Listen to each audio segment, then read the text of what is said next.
Hello, my name is Hilary, Hi, I'm Will. and we are on Anishinaabe land, right by Lake Michigan in northern Michigan, in Petoskey. And we have been working together for the last 5 months or so, Yeah. a little bit more maybe, and um, creating a course that we called Deepening Connection together, and just being really inspired by each other's uh, skills and gifts, and supporting each other as well through this COVID winter. Yes. Interesting, interesting experiences. Yeah, and we're sharing this video and speaking because we had a COVID experience, a shared COVID experience together, partly because of our experience of doing the Deepening Connection course and being together. So um, we ended one online course, our second series of doing it, and taught a course in person the same weekend about 3 weeks ago. And I contracted COVID, I think, about a week before we ended up doing those courses. And I didn't have any symptoms yet. And I don't know exactly where I contracted it or how. That's just my best guess. And we ended up being together in person a few times over that, I think about 3 times over that period, Yeah. and without masks, and we're kind of in each other's pod. Yeah. I have my pods, my family, and Will pretty much. And so, so we both ended up experiencing COVID and moving through our own healing journeys with it. And we had somewhat similar experiences. And I mean, given we have similar language that we've been developing together over these last months, it felt really valuable to talk about it and process our experience together, and felt that it would be helpful, and I'll speak for myself, helpful to share my experience, because it's empowering for me to share and helps me to integrate the experience more deeply, and with the hope that it may be supportive for other people as well. And there's certainly no expectation of that. And we know that there are people who are dying and mortally ill from COVID around the world. And this is nothing about, shaming anyone or blaming anyone for their life choices or for their experience, or saying that there's, any way that their experience may have been different necessarily. We're simply coming here to share our own experience and the inspiration that we've had Yeah. by talking about this together, and feeling healed more fully through our experience of having COVID, Yeah. and feeling grateful actually for that experience. Yeah. I think the thing that's important about discussing the projects we've been working on is that it gave us a mutual sort of orientation to experience of life in general, meaning an orientation that took us deep into the experiences in our bodies, and with conscious awareness. And also my contribution to the project has been to teach breath work, and all that information informed us and me and the people we've worked with in a way that it turns out that was extremely valuable when dealing with having COVID.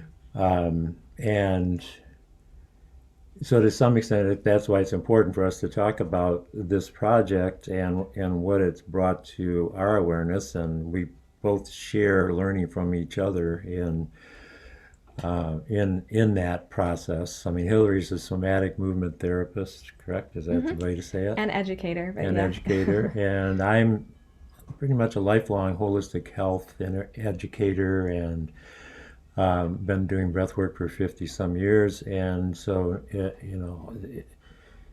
it's been part of my major arsenal throughout. And some of our, my story has to do with just some of my life story in terms of, like, for instance, in the 70s, I studied with a Dr. Christopher who taught, his whole thing was a school of natural healing. He was an herbalist, a Mormon, Church of Latter-day Saints oriented person, but he was gifted in terms of his herbal awareness and general natural healing. And he taught that any virus or bacteria to the natural healer basically was a vibration that entered your body, and its intention was to heal your body, to literally shake loose and purge your body of anything that didn't serve it, so that your body could be healthy. And in terms of COVID, your lungs and your gut, your intestinal system, are two areas of cleansing the body normally. But they're also areas of giving your body a lot of life energy as well. It's like when breathing is coming into play, to the ability to breathe and get energy from your breath is part of why that's important to have, your lungs being exercised, and having a conscious awareness of the importance of breathing. And the same with your gut to some extent, keeping that healthy and keeping all those things moving, and not having a lot of build up matter in your body in general, and that's what colds and flu are meant to do. They create a healing crisis, a cleansing crisis. And so I was informed with that. And so when I got COVID, that added to my awareness, and I actually could feel very distinctly that vibration in my body, and really could just totally identify right where it was, and where, what it was. And my orientation was to, based on our work and based on breath work, basic principles and things like that, was to come into coherence with that vibration, work on getting my body into coherence, breathing, giving my body energy, relaxing into it, and letting that vibration kind of move through my body and do what it had to do. And a lot of the symptoms were clear expressions of that's what the virus is meant to do. It caused some nausea, caused some need to purge in terms of having diarrhea. But fortunately, that was a limited thing, because I didn't have much to purge, and I didn't have any congestion in my lungs. So it kept me clear of, and Hilary can talk about her symptoms, but I didn't have any loss of taste or smell. I didn't have any chest or breathing problems. I didn't have a fever. I didn't have sore throat. The main symptom I had was that vibration of nausea, but only one incident that scared me, where I felt totally drained and depleted, helpless. Thank God it was early on and it didn't happen again, because I was scared when it happened. I thought, well, I'm going to need a lot of help if this is the first sign of where it's going. But otherwise, I spent all the rest of the time basically breathing, meditating, and sleeping, because that was after that nausea and diarrhea. My main symptom was deep fatigue and needing to sleep, but I was totally able to sleep because of how I breathed into a relaxed state, and had many experiences that were actually soothing and reinforcing, and visitations. I mean, some people may feel this is an odd thing, but literally, I had lucid dreams where I was visited by what I consider to be spiritual sources of reassurance and guidance, and had experiences of being young and vibrant, and very conscious and alive. And I mean, I felt like I was being fed by the spiritual forces in the world, as well as knowing what I know about breath work, when you breathe, you're not only just breathing air, you're breathing in electromagnetic energy that connects you with electromagnetic energy that's everywhere. You just need to consume it actively. And so putting it all together, I mean, I felt like I went through a purging and a clearing and cleansing on all kinds of levels, emotionally, spiritually, physically, mentally, and now I feel like I'm actually being lifted by that vibration. I mean, lifted by what's left of that vibration on my body is actually inspirational in me, and I can feel it as I'm talking. I mean, it's literally expressing itself through my voice right now. So anyway, that's what I want to say. So Yeah, well, thank you, Will. yeah, Yeah, I can relate to a lot of that, what you shared. And, I got sick first, and we had actually just taught the classes on. So, Deepening Connection is a course using somatic body work and breath work to connect the body systems to the earth systems through the elements. And I've been developing this for about 10 years or so. And this is the second time we taught the online course. That was pretty comprehensive, and then doing also in person small courses with the local yoga studio here. And so we did this in person class on water, which is about trust and safety, and working with the emotions as energy and motion in the body, and about vibration and resonance, and you know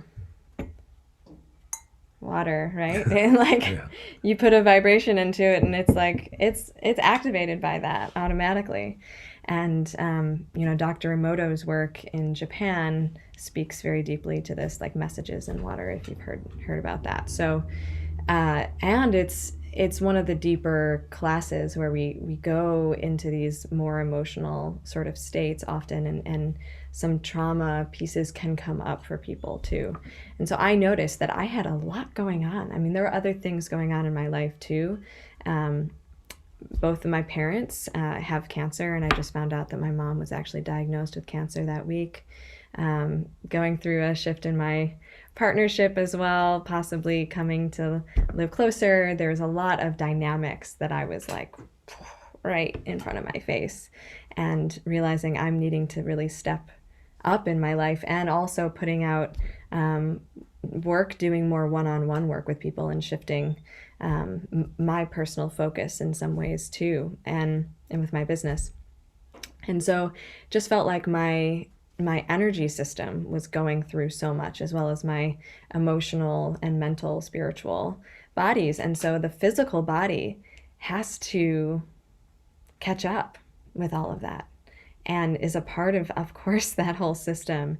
And so we did water, and I was feeling like all these layers. I was like, wow, okay, I'm really in all of this, which I hadn't really been active in through the winter as much. It would take real effort to get to these places. And I noticed that it was really coming alive with the springtime, for instance. Like we were in Aries season, at least in sidereal astrology, which is really about that fiery nature and things coming alive and busting through. And then we did a class online, finishing a whole series that was ether.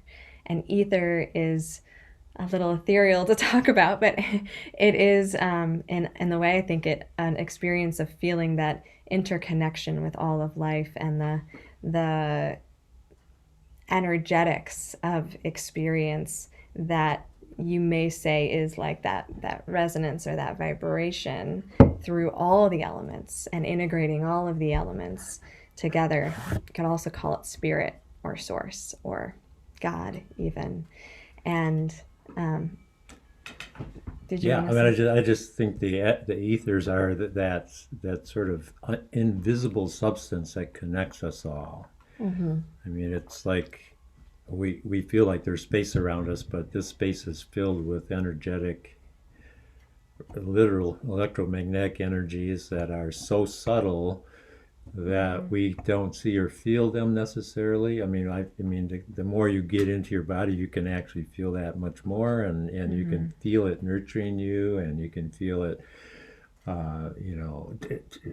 helping you to release things when you're ready to release them. But it's like it's almost like water's a good metaphor for it because it has that, it's versatile, and it kind of, and there's probably more than one measurable form of that electromagnetic energy. But it's been talked about for centuries in terms of yogic understandings of prana and chi and things like this, that it's like an ocean we live in that is invisible, but it's a source of nourishment and energy that comes in when we breathe and goes out when we let it go, and it fills every space. Yeah. And so that sense of connectedness with it all, that Yeah. sense of that, I mean, that's what I feel like the healing of it is that it's like the deeper you feel connected to it all on a conscious, somatic, body oriented level, the more, I don't know what, the more empowering it is. Yeah, well, More, that's what it felt like. It was like I felt like I like initiated or activated myself, and with us together, you were part of that, yeah, on these energetic layers connected to these elements that were really guides for us in this process of facing and healing through COVID. And that it all just played out in this very synchronistic way. And so I could have felt a lot of self blame or shame, knowing that our being together caused you, as someone who's older and more vulnerable generally, yeah, to get COVID. And we had been concerned about that earlier on in our a little bit more yeah, in our experience, and then just got so comfortable being together without yeah, using masks and moving together and that kind of thing. And so it was a surprise for me, of course. And I'm fairly careful. I wear a mask. I don't actually go out very many places. I probably got it at a restaurant. But anyways, the experience of having these classes, like preparing and guiding, and like all the layers of that, felt like this kind of almost like a tunnel into this process of like yeah, this pathway.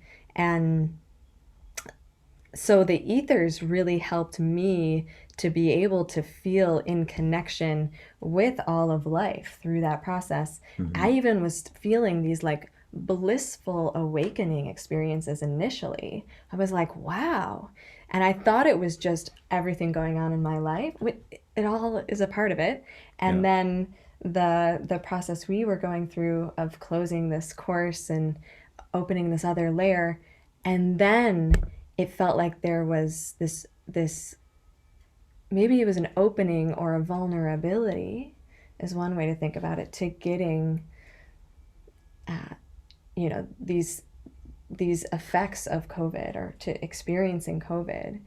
And I felt myself going into these deep meditative states to just be present with what was happening. I also felt a lot in my gut, and that nausea was really my main symptom, but also a lot of chest pain, which I have noticed, I've been aware of for many years, maybe 15 years or so, through my meditative experiences of going on into deeper layers of the body and feeling an energetic experience, feeling that heart pain as really clearing karma from this lifetime and past lifetimes, ancestral karma as well, and navigating that. And so that wasn't so surprising to me. I didn't have that respiratory effect so much, just kind of like a mucusy kind of experience through my whole body in a way. yeah, But it also felt like I was numbed of the outside world because I lost my taste and smell personally. And it wasn't about eating anymore. It wasn't about even seeing things, although the sight of the nature emerging here with spring was very, very healing and supportive. But it was mostly about feeling the sensations in the body and being with it, and as you're saying, resonating with it and honoring it, and going into the challenging sensations Yeah. without story around it as Yeah. much as possible, and noticing the story, noticing how the experience of the sensation leads to perceptions, and perceptions to stories, and then stories to like more experience, right? And that there's this cycle that goes on. And instead drilling back or coming back in to the sensation and staying there with curiosity and openness Mhm. and loving kindness. And so, I realize I'm so blessed and privileged to have access to all of these teachings from different Buddhist traditions, somatic traditions and lineages, and people like you will too have lived a long life exploring these things, and to this home space for healing, and Mhm. the resources that I would need to heal. And my parents, who even in their challenging time were more than willing and available to help me and to support me to heal, and all the friends and family too. And I had a lot of people sending me healing energy and doing even distant sessions on me. So I felt very well equipped. And that's not the case for so many people. And I just want to acknowledge that. And so every form of support that we can get, including going to the hospital or whatever it is that someone may need for your journey or their journey, is totally valid. And we're just sharing because if there's a way that people are interested in going deeper with some of their own interests in different spiritual experiences, or willing to see some of the interconnection of these different practices that can support yourself or others to be willing to be with the presence of whatever may be ailing Yeah, us. and I think it's part of the journey for almost any healer, therapist, person who's working on their own awareness and consciousness is to be deeply centered in the moment in your body, knowing that the body is a gift that allows us to feel life and to experience life firsthand on a deep level. And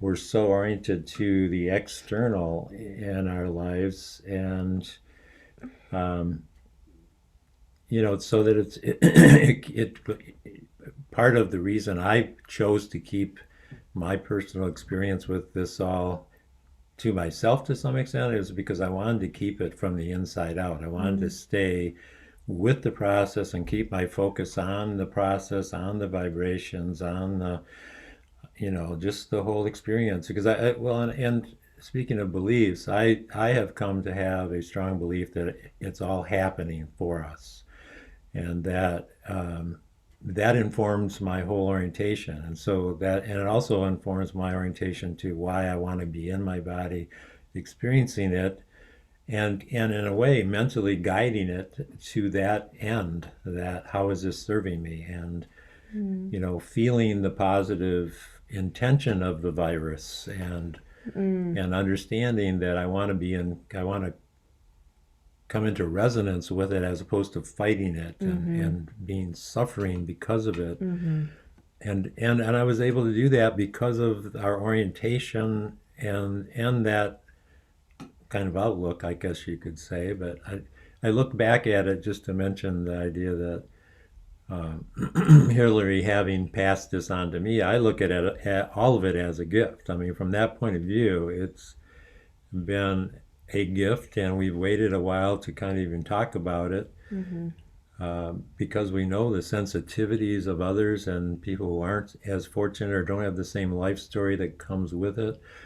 I mean, I feel like Mm-hmm. my life saved my life, and I can go into a whole history because I have cardiovascular issues, Mm. I had diabetic issues. I'm going to be 77 in June. It's like I've all the high risk parameters that you could have. I've got them.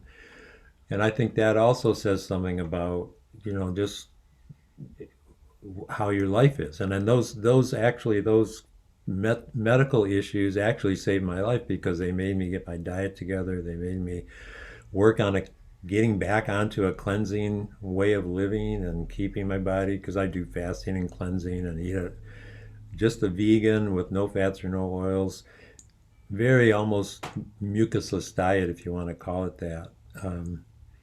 And that, I believe, did save my life.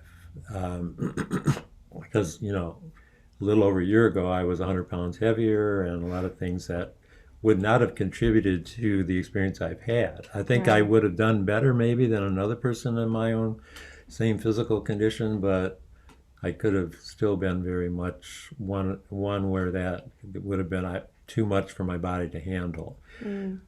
So I thank God for that, that I feel like I was saved by those medical conditions and to some extent by what the medical profession can do for us. Mm-hmm. And very happily surprised that they were very supportive of and recommended my vegan diet and things like that. So, Mm-hmm. so you have to work with it all. It's like that's part of my message is nobody has the same life story, and no one, you should never think of anything I'm saying as you should be doing this or that. But I think it has some information for everybody at the same Mm-hmm. time. And Yeah. Yeah, and I'll say that I was a chaplain in a hospital during the beginning of COVID in the first wave in Hartford, Connecticut, and um, my focus mostly was to be there to learn more about how to show up for all sorts of people from all sorts different walks of life, and to learn more about racial justice as a way of being, and embody the values that I hold. And you know the pandemic coming through really kicked my butt a little bit to like really step up, because it was needed. And and I feel really grateful for the experience I had in many ways, to have the opportunity to hold space for people in death, and also holding space for so much death during that time, and the grace that I was present to witnessing, and the incredible anxiety and fear and trauma and pain that was also very challenging to witness. And so there's a great paradox in this experience. Um, and I wasn't afraid of getting sick at some point. Um, and even when I did get sick, it showed me that the fear that I have is really an opportunity for connection. And and I had the opportunity to talk to some friends who had also gone through COVID and had much more challenging experiences.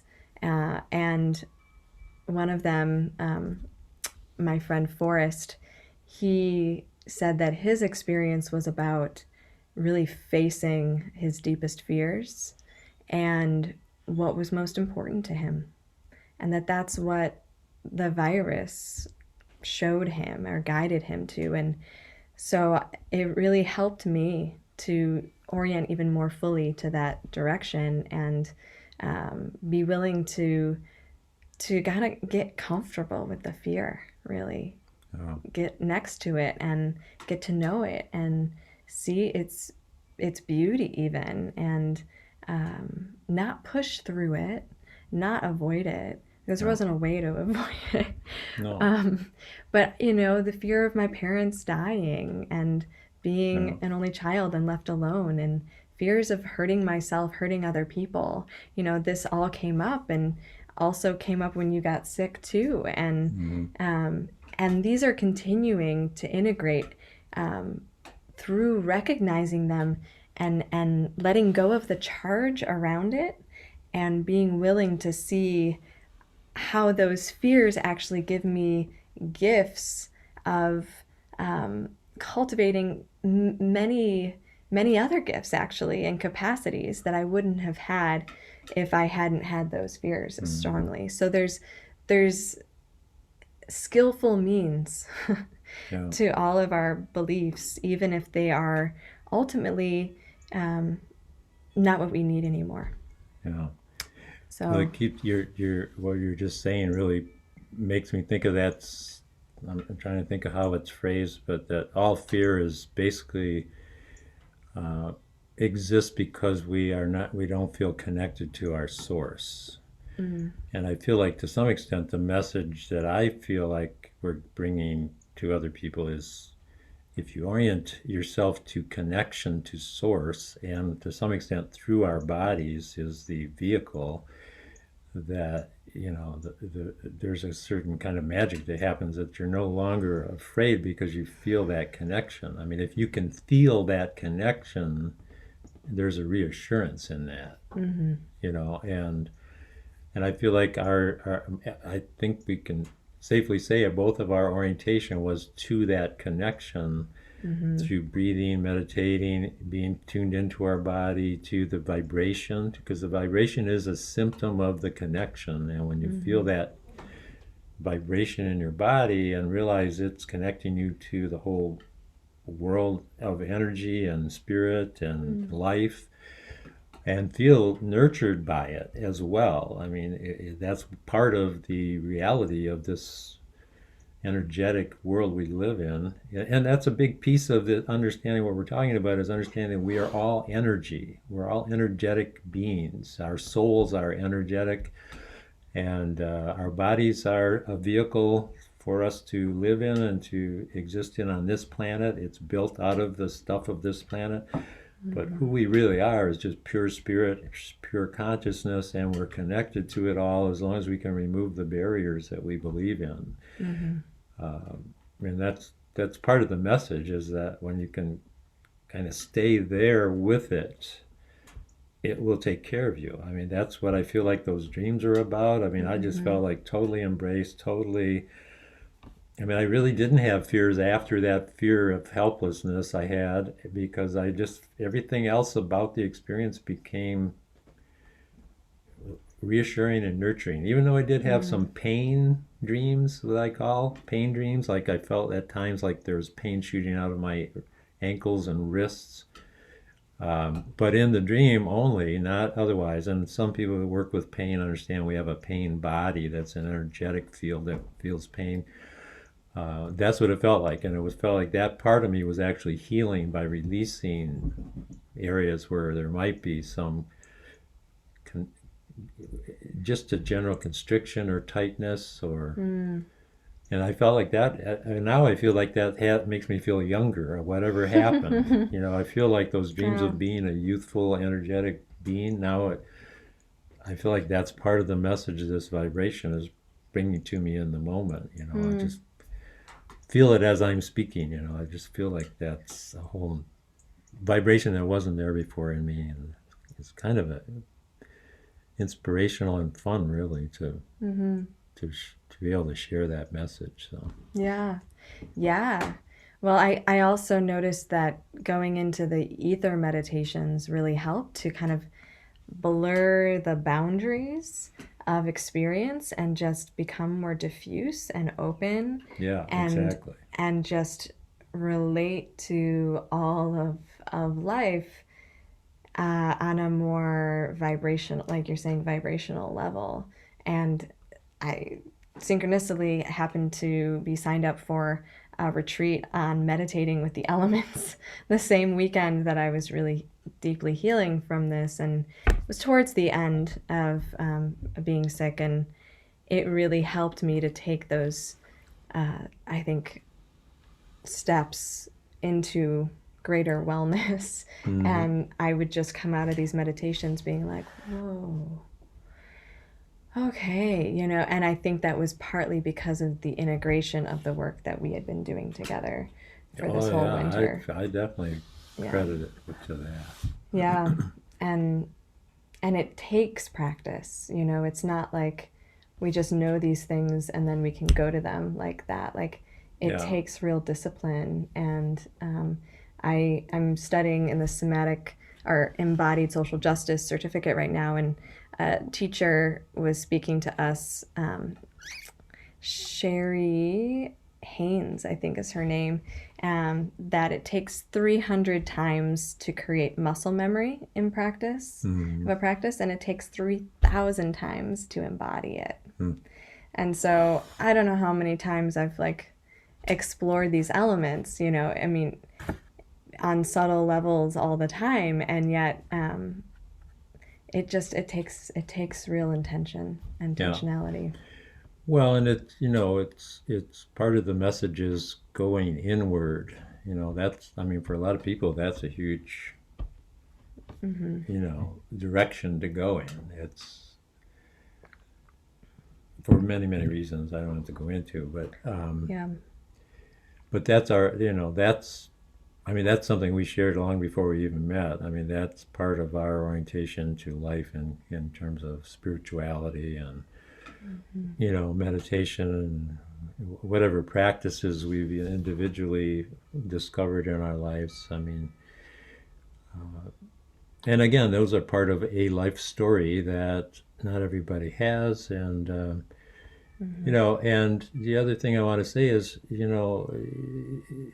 there's not a sense of trying to make anybody, it's a belief in the idea that so many times we don't know what we don't know, and we're not responsible for some of our choices because we don't know that. Absolutely. And we haven't had access. And so for those people that don't know the things that we've both experienced in one way or another that felt like got us to this moment, it take from this whatever you do, whatever you take from it, hopefully it will serve you, but it certainly is not meant to make you feel guilty or somehow ashamed of who you are or whatever like that. So. No, and and we're not, this also isn't about to take the vaccine or not take the vaccine or anything like that. And you have your own story about that, and ended up taking the vaccine even before you got sick too, the first one at least. Yeah. So.